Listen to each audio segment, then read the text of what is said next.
이성적인 접근을 하지 못하고 늘 이렇게 감성적인 접근을 하거나 그 어떤 감정을 통제하지 못하고, 그리고 항상 정쟁의 수단으로 이용됐던 것이 친일 문제입니다. 이것은 김일성이 그 대남 전략 그리고 통일전선 전술에 의해 가지고 굉장히 오래된 전술이죠. 그 갑근 이론이라고, 이렇게 갓을 쓰고 있으면 여기 이렇게 양쪽에 갑근이 있지 않습니까? 그래서 반미를 하고 미국을 몰아내는데 일본을 이용하라 이거죠. 그러니까 그 가해로 이제 이 갓을 갖다가 벗기기 위해서는, 그러니까 대한민국을 전복한다는 의미죠. 갓을 벗기기 위해서는 꼭 미국을 공격하지 않고 일본을 공격해서 이쪽을 잘라도 갓은 벗겨진다 이거죠. 그 친일파로 몰아서 우리나라에서 애국자라든지 정상적인 사람, 그리고 그들하고 반대되는 세력들을 항상 친일파로 몰아왔습니다. 그런데 우리는 이 부분에 대해서 친일이라는 어떤 개념 정리를 할 필요가 있습니다. 첫 번째 그거부터 해보시죠. 친일이란 과연 무엇인가? 그러니까 단순히 일본하고 전략적으로 친하고 일본하고 국교를 수립을 해서 친해서 국익을 도모한다. 이것이 친일입니까? 아니면 2번 우리나라를 일본에 들어받쳐서 식민지가 다시 되자가 친일입니까? 그렇다면 친일이라고 그러지 말고 종일이라든지 종중 매국 세력 같이 그렇게 불러야 되겠죠. 그런데 그리고 과거로 한번 돌아가 보시죠. 일제시대 때 농민을 한 사람은 친일입니까? 아니면 문재인 부친같이 흥남읍 농업계장으로 거기에 쌀 수탈을 담당하고 백성들의 토지를 몰수한 문재인 부친 같은 사람이, 그러니까 농업계장 그런 업무를 담당한 사람은 친일입니까? 아닙니까? 일제시대에 만주에 가가지고 그 일본의 회사에서 근무를 하면서 만주 개발을 하고 철도를 놓은 사람은 친일파입니까? 아닙니까? 친일의 범주를 도대체 어떻게 놔야 되는지. 일제시대에 많은 생활인들이 있었을 겁니다. 일본으로 건너가서 한반도에서 농사를 짓는 것보다는 일본으로 건너가서 미쓰비시나 일본 기업에 취업을 해서 거기서 월급을 받는 사람은 친일입니까? 친일이 아닙니까? 여러분, 어떤 게 친일이고 어떤 게 친일이 아닌지 그 부분에 대해서 상당히 혼돈되고 말도 안 되는데 그 어떤 데피니션 없이 어디까지 범죄고 어디까지 범죄가 아닌 그러한 명확한 규정 없이 그냥 막 감성적으로, 그리고 아까 말씀드린 대한민국은 태어나지 말아야 될 나라고 친일파가 청산되지 않은 나라로 마주 거짓말을 하면서 거짓 선동에 의해서 지금까지 시간이 흘러왔죠. 그렇지 않다라는 거를 제가 누차 여러분들한테 보여드렸죠. 다시 한 번만 여러분들 좀 보시기 바랍니다. 북한의 이게 초대 내각입니다. 북한의 초대 내각인데요. 김영주가 뭐냐면 김일성의 동생입니다. 그러니까 김성주죠. 김영주, 김성주 돌림이니까 원래 김일성은 날조된 거고, 김영주가 랭킹 2위였는데 북한에서 서열 2위였는데 이 사람이 이제 일제 때 헌병 보조원이었습니다. 친일파였죠. 더 악랄하게 독립군을 잡아놓고서 고문을 했던 사람이죠.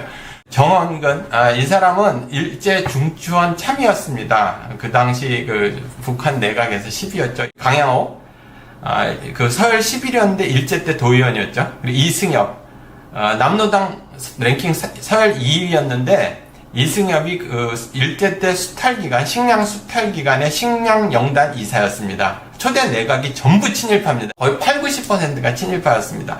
정국은 북한 문화선전성 본부장, 일본 간첩 출신입니다. 친일 밀정이었죠. 김정재, 북한 보위성 부상인데 일제 때 양주군수였고요. 조일명, 북한 문화선전성 부상인데 친일 옛날에 일제시대 때 대화숙이라는 그런 친일 단체에서 학도병을 지원을 갖다가 유도했던 사람이고요. 이활, 인민군 초대 공군사령관인데 일제 때 나고야 항공학교 출신이고요. 허민국, 인민군 구사단장이었는데 이 사람도 일본군 출신이고요. 강치우 마찬가지. 최승희는 일제 때 예술인촌연맹 회장이었습니다. 그런데 최승희가 북한에 그걸 맡게 됐죠. 그리고 김달삼, 잘 아시죠 여러분? 제주 4.3 폭동 일으킨 사람 김달삼이 그 조선 노동, 그러니까 4.3 사건 일으켰는데 일제 때 소위였습니다. 맨날 뭐 친일파가 어떻고 그러는데 김달삼 일제 때 소위였고 뭐 이런 식으로 한학교 하나만 더 하죠. 한학교 김일성대 교수인데 일제 때 검찰총장이었습니다. 이 사람들은 친일파일까요? 친일파가 아닐까요? 이 정도 레벨이면은 친일파라고 할 수 있죠. 그런데 왜 사람들은 북한은 친일 문제를 해결했고 남한은 친일 문제를 해결하지 못했다고 거짓말을 하면서 지금까지도 거짓말을 하는 건가요? 자, 대한민국 초대 내각에 대해서 한번 해보겠습니다. 여러분 자랑스러운 이시영 부통령 아시죠? 이시영 대통령은 4명의 임시정부 재무총장이었습니다. 독립운동가였던 거 자타가 뭐 다 인정하는 거고요. 신익희 선생님 내무총장이었죠. 독립운동가. 김병로 대법원장, 항일 변호사였습니다. 이범석 광복군 참모장이셨죠.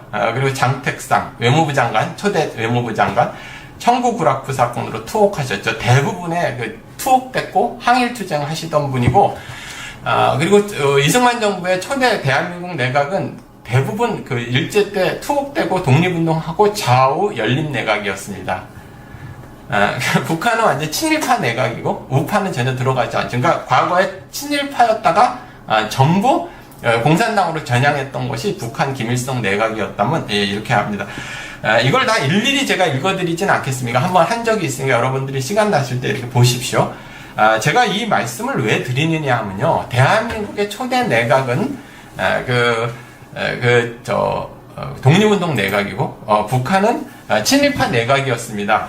그런데 거꾸로 가르치죠. 거기서 친일의 정의를 이야기하라고 그러면은 그쪽에 있는 사람들은 막 그럽니다. 이거 제가 이제 증거를 대면서 이렇게 얘기하면, 그럼 왜 그렇게 문맹률이 80% 가까이 되고 그런 나라에서 그 당시 친일파 아닌 사람이 어디 있으며, 나중에 반민특위 와해시킨 거에 주목하지 않고 그걸 가지고 그러느냐, 어쩔 수 없으니까 김일성이 그 사람들을 썼겠지, 사람이 없으니까. 그런 관대함은 남한 정부, 대한민국 정부에는 그 사람들은 그렇게 대입하지 않습니다. 북한한테는 한없이 그렇게 관대함이 여기는 잔인할 정도로 야박하죠. 그런 것을 우리는 종북이라고 그럽니다. 그러니까 종북과 제가 중국으로 예를 들겠습니다.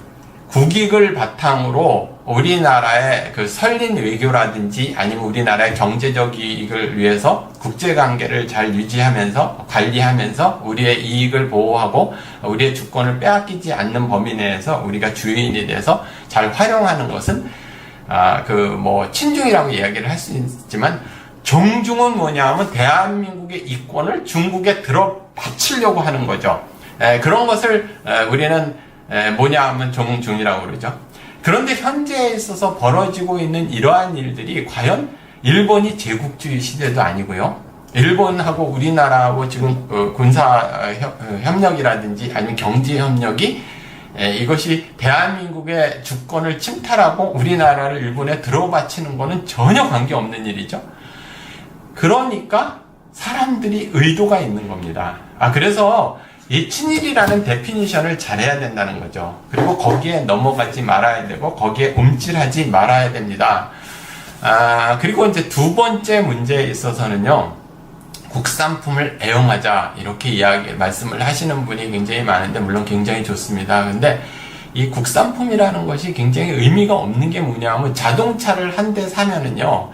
그 안에 중국산 배터리가 들어가 있고 일본산 엔진 트랜스미션은 미국산 독일제 스타트 모터 이렇게 해서 노트북을 하나 사도 이 안에 다국적으로 부품이 들어있어가지고 대만산, 중국산, 미국산, 한국산 이런 게 들어서 이게 과연 메이드 인 코리아 그러니까 조립을 한국에서 했을 뿐이지 이게 국산인가? 삼성 컴퓨터를 산다 해도 이게 삼성 국산인가? 아니면 다국적으로 만든 것인가? 아니면 이게 미국 건가? 아니면 중국 건가? 이럴 정도로 애매모호합니다. 그래서 너무 경직되게 그 부분으로 국산품 애용으로 이것이 이렇게 애국심하고 연결되는 거는 이제 좀 아닌 것 같습니다. 물론 이렇게 애국심이나 여러 가지가 있지만 그것은 국채보상운동이라든지 과거에 우리가 국산품 애용운동하고는 관계가 있지만 현재에 있어서는 그런 경계가 상당히 애매할 정도로 모든 것이 이렇게 국제적인 협력이라든지 아니면 조립으로 이루어지고 이렇게 분업 형태로 이루어지기 때문에 제일 중요한 것은 이제 그런 문제가 아니고요. 첫 번째는 주권이 우리가 우리의 권리를 행사하느냐, 그리고 우리의 정신이 그리고 다른데 종북이나 종중 뭐 이렇게 다른데 외세에 완전히 의탁하지 않느냐, 이런 부분을 잘 생각해야 된다는 뜻에서 말씀을 드린 겁니다. 그리고 친일파 논쟁에서 상당히 이렇게 배제되어 있는 사람들이 있는데요. 제가 이 부분에 대해서는 여러분들하고 너무 많은 수업을 하고 이야기를 했지만 한 가지 더 꼭 다시 한번 강조드릴 거는 당시 고종이 왕공족이라는 칭호를 받기 위해서 뭐 철도 부설권도 넘기고 금강 채굴권도 넘기고 한 달에 얼마 줄래, 그리고 나라를 바치면 재산은 얼마 줄래, 그리고 민비들 어떻게 할래, 뭐 민씨들 어떻게 할래, 그 약속은 다 지켜져가지고 평생 잘 살았죠. 저 왕공족이라는 사람들이. 이 사람들은 왜 친일파 논쟁에 넣지 않은 겁니까? 왜 명성황후는 우리나라를 위해서, 독립을 위해서 싸우다 죽은 사람으로 왜 묘사를 하는 겁니까?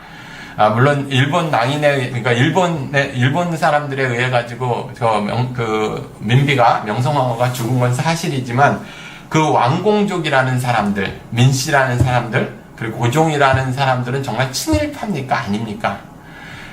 종일파죠, 종일파. 지금으로 말하면 매국노죠. 매국노죠. 한마디로 말해서.